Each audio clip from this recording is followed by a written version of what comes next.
Hi, I'm Edda, and this is Beauty Flip, and I'm here to show you what's so goddamn beautiful about you and your life. Today, we are diving into mistakes and mistaken beliefs and figuring out why they just might be your superpower. Let's dive in. Hey, all my fabulous people. We are talking about, the dreaded mistake land of the uneven playing field. Yeah, this too is one of the places where we get trapped in all sorts of crazy overthinking, perfectionism, analysis paralysis because we're trying so hard to not be judged, to not be in any way looked down upon or potentially demoted or kicked off of the field because maybe we made a mistake, right? So, my lovely lovelies, today we're going to dive in to the fabulousness of making mistakes and what actually is A, redemptive, but B, could be, in some cases, your superpower. In order to do that, I thought I would invite some of my favorite human beings to come and join me today. Oh my God, I have a crew. Yes, all of these fabulous people have made mistakes or actually made a living at teaching people how mistakes are so amazing and cool. But before we go there, can we just look at a moment at what is so frightening about making mistakes? Just gonna take a moment. We're gonna land up on that uneven playing field, figure out why the heck we're all so afraid of these darn tootin' things that are called mistakes. Okay, so here is a list of all the things that I think we're so afraid of. We are afraid of being judged. Yes, we are, of rejection and then sometimes humiliation. Sometimes you make a mistake and things get out of control, so we're afraid of that. We're afraid of disappointing others and potentially the way they might treat us when we do disappoint them. We are afraid of confirming maybe negative self-beliefs about ourselves, like, ooh, if I make that mistake, that might mean something bad about me. We are afraid of potentially, like I said earlier, like potentially punishment or other sort of consequences that might come out. So, and some of those consequences could be like losing status or like at work, losing opportunities. We're afraid that people might not see us as ordinary, like we're sort of like weird or sort of not part of the crew. And maybe that means we're unlovable or somehow like not likable. And this could create all sorts of levels of fear of unsecure, feeling shame, slowing down, uncertainty. And this, my lovely little beings, is just the beginning of why we don't like to make mistakes. Yeah, it is a long list. And ultimately, on that list, every single thing I just said is pointing directly at the uneven playing field in all the ways that we are terrified to be ultimately teared down because somehow someone sees our humanity and sees that we are fallible. Let's take a moment to do some edification, if you will, and see what's going on in our lovely little black box of a brain by reading a little bit about the neuroscience of when we're in that state of fear of making mistakes. Making a mistake is not just an incident, it actually feels like a threat. And potentially to some degree or another, we feel that threat and our brain responds accordingly. So we already have talked about the amygdala, so we know amygdala, DEFCON, whatever level of fear of making mistake is happening, and we are going to need to handle that. And then we already know the prefrontal cortex. Oh, I think I'm gonna go take a coffee break. I hope you guys figure that out. I don't know what to do. Coffee break goes for the prefrontal cortex. But here's a new part of our brain that I thought I would introduce us to. It's called your anterior cingulate cortex. And ultimately, if you will, you could call this your error monitoring system. It basically is your mistake detector. It's looking, making sure you're not making any mistakes. Don't make any mistakes. So it's like this little police part of your brain. I don't want to make any mistakes. Don't make any mistakes. Are you making mistakes? And it's like basically tracking if you made an error, if you had a social misstep, if you actually broke a rule, and anything else that would threaten your belonging to the group, whether that group is social, your friend group, your family group, your work group, whatever group.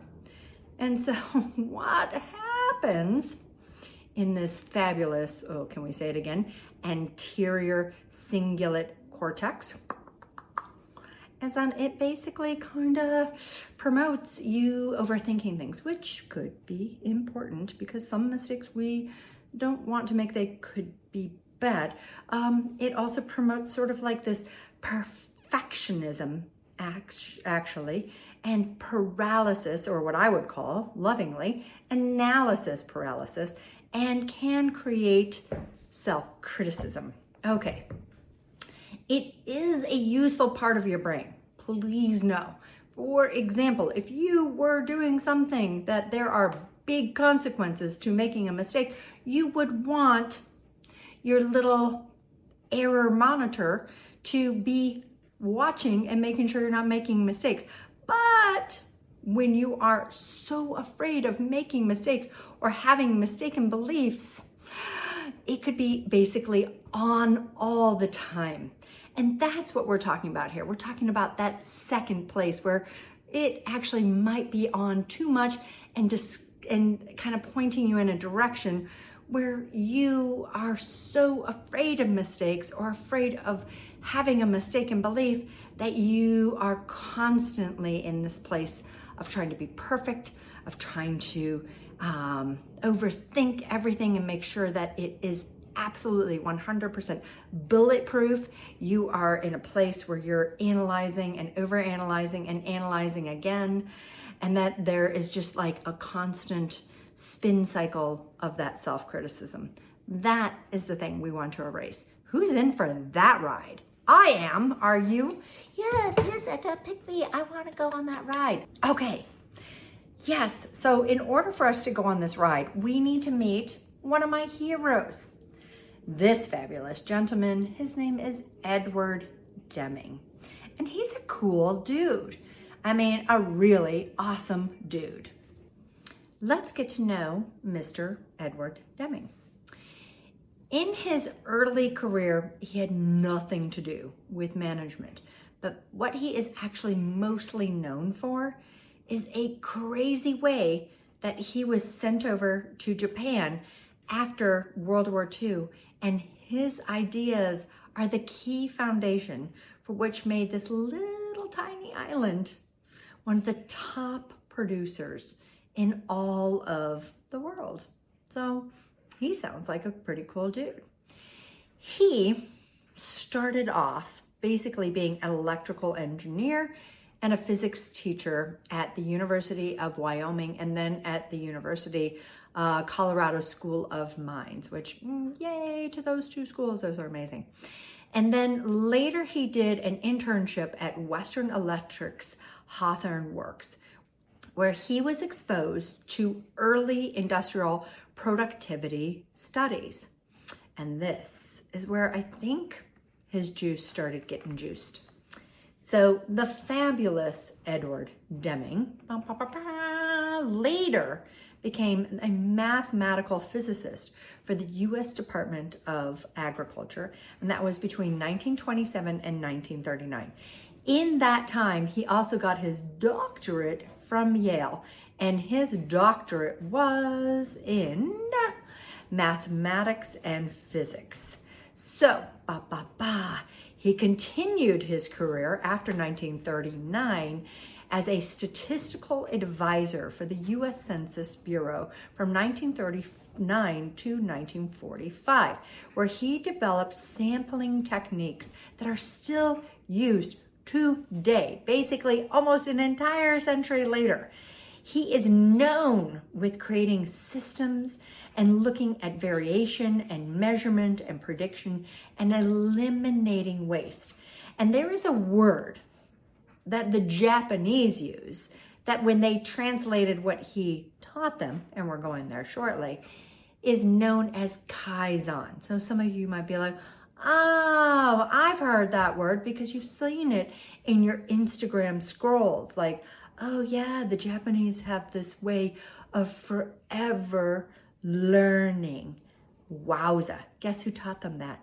Yes, our lovely, fabulous Mr. Edward Deming. So we're not going to go much more into his career. I do want to tell you a key way that he taught. Okay, so let's look at what this idea of kaizen that I've said and what it is that actually Edward Deming created. So his concept is plan, P, do, D, study, S, and A, act. PDSA. That's a very key acronym when you think about Edward Deming. And planning, basically, we can all say, yeah, you have to come up with a plan, and then guess what you have to do? Do the plan. So actually steps 1 and 2, we're all like, yeah, that makes sense. But this is where he differentiates. And, oh, by the way, is the fabulous thing about making mistakes. So the third thing he said is after you've done your plan, after you've done step 2, take a moment to study, step back and analyze the results. Compare what happened to what you planned or predicted would happen in the plan. Look at the variation and the potentially unintended consequences and learn from them. And then, step 4, act. And act, what he said very specifically, is potentially 3 things. Adopt it. Hey, it worked out. We landed right where we wanted to in our plan. Yay for us. Let's high five. Let's do this again. 2, adapt it. We were close. We're going to modify and we're going to do it again. We're going to create a little bit of a different plan, and then we're going to try or do the little bit different plan, and then we're going to study it and see if we're closer to the outcome we needed. Or 3, abandon. Whoa! We thought we were going to end up over here, and we did not end up anywhere near that. Matter of fact, we went in the exact opposite direction. Time to abandon the plan. So each one of those, adopt, adapt, or abandon, led you to basically go into the next cycle of plan, do, study, act. Plan, do, study, act. And that, my lovely lovelies, is what is so redemptive, because in this planning, doing, studying, and acting, it allows for you the freedom to come up with a plan and something that you think is potentially a very good plan, and potentially make mistakes and learn that it wasn't the plan you needed to do, but learn from it. And that is one of the key scripts that I want you to flip, is that all of us will make mistakes. No matter how hard we try to plan, mistakes will happen, because remember, your brain is in a black box and it does not see the future. Your brain is best guessing at what it can create with the resources, etc., that it has. And so mistakes will happen. I'm going to give you an example. Some of you might be like, okay, that was good, but can we see this in action? Yes, let's see it in action. Thank you for that question. I really appreciate you.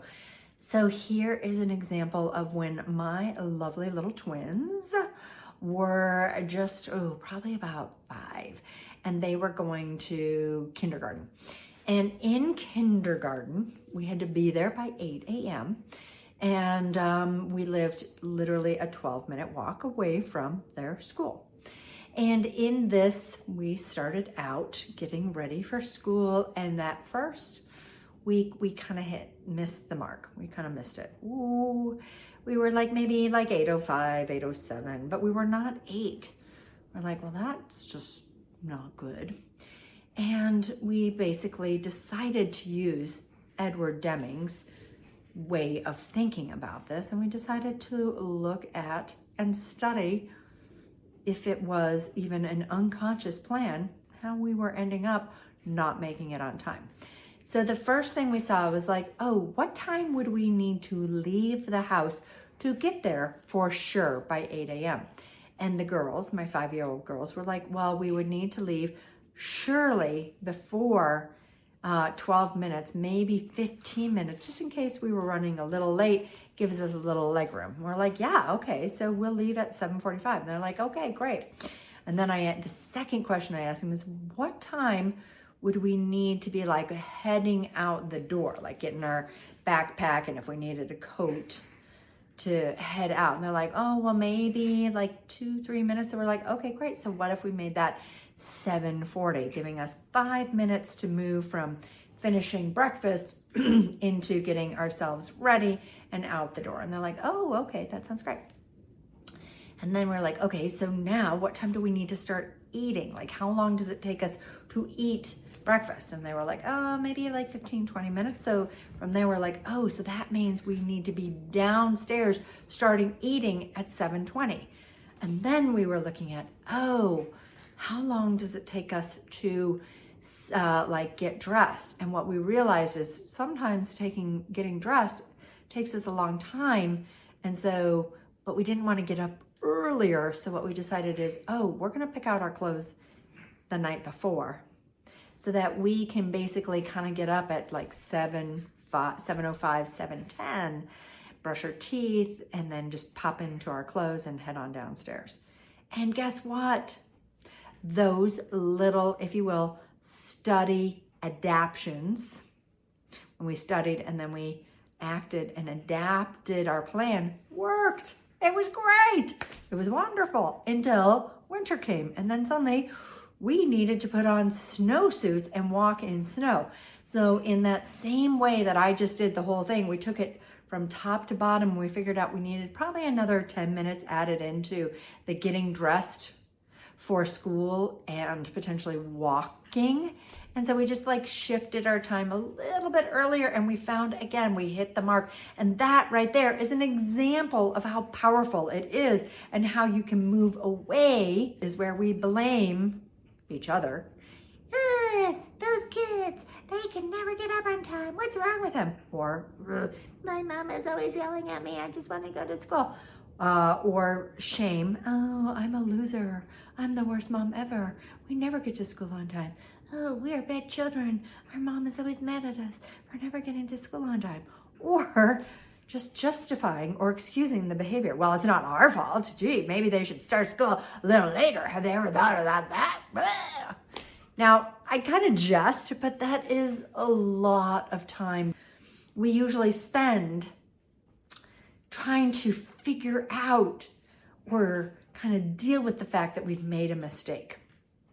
So I'm going to say it from the top. I always say no blame, no shame, no justification or excuses. Fix the system. And to fix it, plan, do, study, and act. Right there. So powerful. And I hope my little example of my girls is a good one, even though, like, for some of you, they're like, well, how do we do that as a team?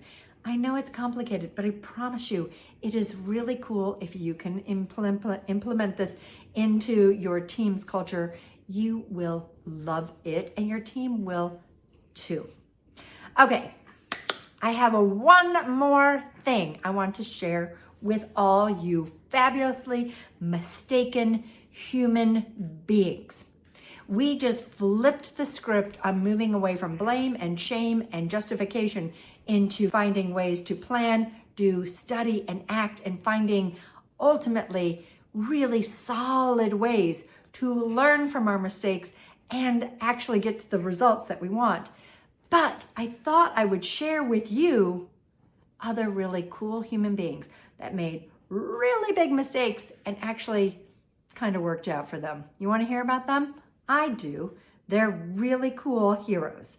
So let's take it away. Okay, here are some of my most fabulous little mistakes that have actually, in some ways, revolutionized either the areas of industry that these people were in or potentially even the world. So let's start with the Beatles.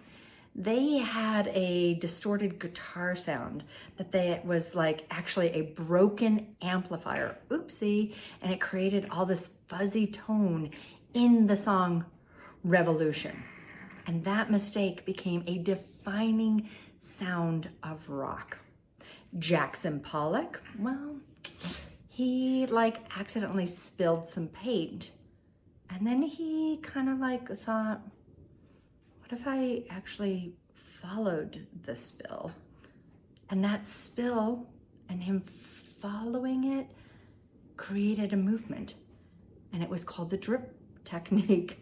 And in the artist world, Bob Ross, who does not love Bob Ross, he basically created an entire artistic philosophy that was built on mistakes becoming beauty. Wow, thank you, Bob. Love that. Okay, we're gonna tell you one or two more in the sort of things that were mistakes and then turned out to be something. Post-it notes.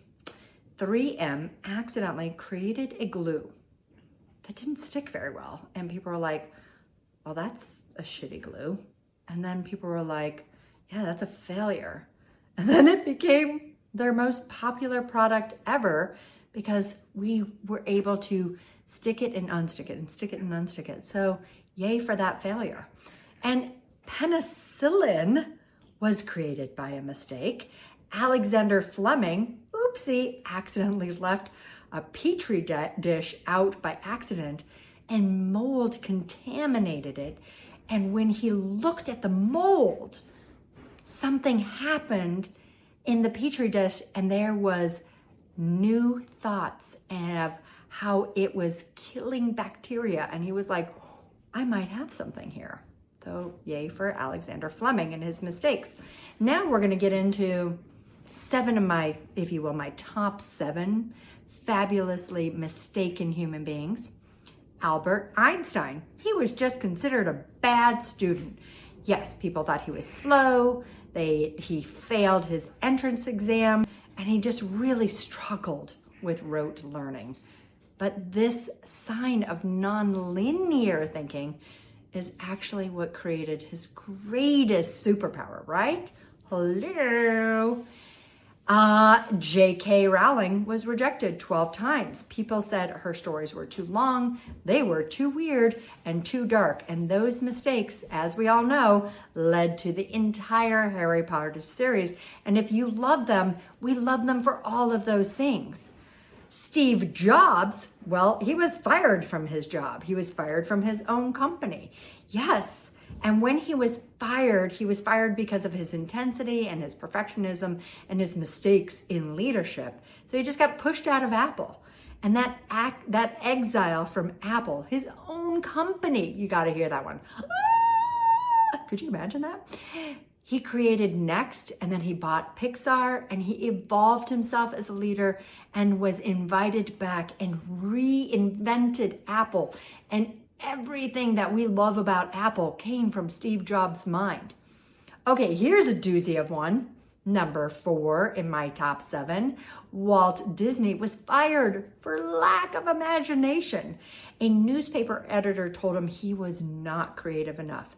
And he actually, before he even became successful, he went bankrupt. Oh God, can you imagine the despair of that? And he made mistakes all the time in his business, over and over and over. And those failures were the seeds, the actual seeds of Mickey Mouse, Disneyland, and modern animation industry that we love today. Thank you, Disney. Okay, here's a good one. Oprah Winfrey. I hope I did that well. I did my best Oprah Winfrey that I could do. She was fired for being too emotional. Her first TV job, she was fired for showing too much feeling. And that mistake, my lovely lovelies, became her superpower as we know it. She built an empire on her emotional intelligence. I got two more. The next one is a fabulous little redhead. Her name was Lucille Ball, and if you don't know her, you need to know her. She was, according to many people, too goofy for being a leading lady. Yeah, she was told by numerous studios that she was too silly, that her comedy was too physical, that she was far too chaotic and uncontrollable. And those flaws became the very DNA of her show, I Love Lucy, which is one of the most influential sitcoms in TV history. And her mistakes became a brand new comedic language that is still used today. Yes. And finally, for all my little sports fans, let's talk about Mr. Michael Jordan, right? He literally has a very famous commercial about how he is so great because he makes so many mistakes. He literally said that he missed over 9,000 shots in his entire career. And before he even had a career, he was cut from the varsity high school team. He failed constantly. And really, to his credit, I don't know if he knew who Edward Deming was, but like a very good student of Edward Deming, he used the data from his mistakes to learn from them. His entire greatness was consistently built on learning, repetition, error, adjustment, adaptation, or abandonment, and in that the resilience to show up and do it again, to the point where he became one of the best, most iconic basketball players that we know, and truthfully took his team to multiple championships. So he said, basically, failure was his training methodology. Okay, so let's bring this all together, my lovely mistaken human beings. First, you get to make mistakes and you get to learn from them. So you get to plan and you get to do, and then you get to study and you get to see where the mistaken beliefs are, and then you get to learn from them and either adapt or adopt or abandon. But any way you do it, you will constantly learn, which is that fabulous little idea of Kaizen. 2, you could accidentally make a really big mistake and leave like a petri dish out in the open, and it could turn out that you too discover some amazing form of penicillin. Yeah. Or have happy accidents like Bob Ross, or a whole new painting technique like Jackson Pollock, or distorted guitar sound that actually changes the way that we listen to rock and roll.